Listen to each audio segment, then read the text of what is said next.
Et dernier point, c'est sac à dos. Alors, sac à dos, pareil, il y a deux options, hein. Soit partir léger, soit partir un peu plus lourd.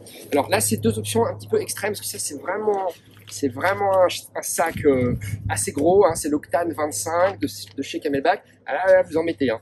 Mais si tu veux, si la météo se prend d'une colère, comme on l'a déjà vu, t'as intérêt à avoir des affaires de rechange. Tu vois, t'as intérêt à avoir des affaires sèches, à avoir des affaires de rechange chaudes et sèches. Et donc, ce qui veut dire qu'il te faut un sac à dos avec de la place, hein, quand même. Parce que tu mets toutes tes affaires dans un petit sac plastique, dans plusieurs petits sacs plastiques pour éviter qu'ils se mouillent, hein, parce que ça, c'est pas un sac qui est imperméable. Hein. Et avec l'eau, la nourriture, tes bâtons, tout ça, ton change. Encore une fois, le rapport poids, sécurité, tu perds un peu en poids dans le sens où ton sac il va être plus lourd, mais tu gagnes en sécurité.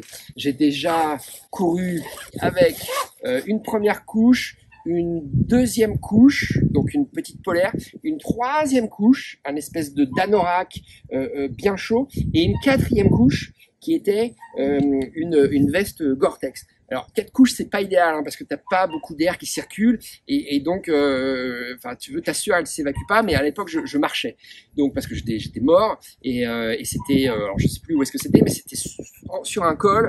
Et ben je peux te dire que j'ai pas regretté d'avoir mis 4 couches, et j'avais mes gants et j'avais un bonnet et j'avais juste les yeux qui dépassaient, j'avais ma grosse torche frontale. On a eu des conditions, c'était vraiment le froid, la pluie, quand t'es fatigué.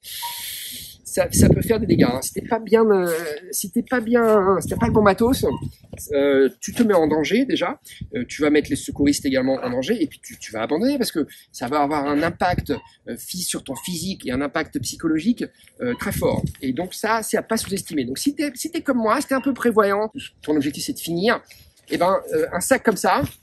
L'Octane 25 de chez Camelback, ça peut être une solution.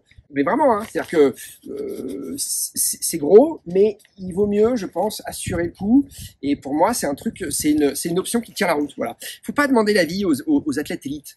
Sur les sacs à dos, parce que évidemment pour eux, eux ça les fait marrer ça, tu vois. Ils disent non mais n'importe quoi, moi ça c'est un truc que j'emporte sur une course à étapes où je rentre pas à la maison pendant une semaine. Mais bon, mais le mec il est élite, si tu veux. Le mec il a son matos, sa course elle a rien à voir avec la tienne. Déjà il va mettre 2 fois moins de temps que toi. Déjà le mec il fait 2 fois moins de poids que toi et il court 4 fois plus vite. Donc si tu veux, faut pas demander aux élites trop leur avis sur le matos, parce que globalement ils y connaissent rien, parce qu'ils y connaissent rien. Ils peuvent pas te répondre, ils peuvent te répondre que sur leur expérience. Et puis généralement c'est des mecs qui ont été élites toute leur vie. Mais il y a deux mondes, hein, vraiment. Hein. Il y a le monde des élites et puis le monde des mecs qui essaient de survivre, quoi. Tu vois, qui veulent finir. C'est vraiment ces deux mondes. Hein. Bon voilà, donc ça, allez voir au salon ce que les gens de Camelback vous conseillent, parce que je pense que peut-être que entre l'Octane 25 et celui-là, alors là c'est le modèle un petit peu minimaliste quand même, c'est le Zephyr.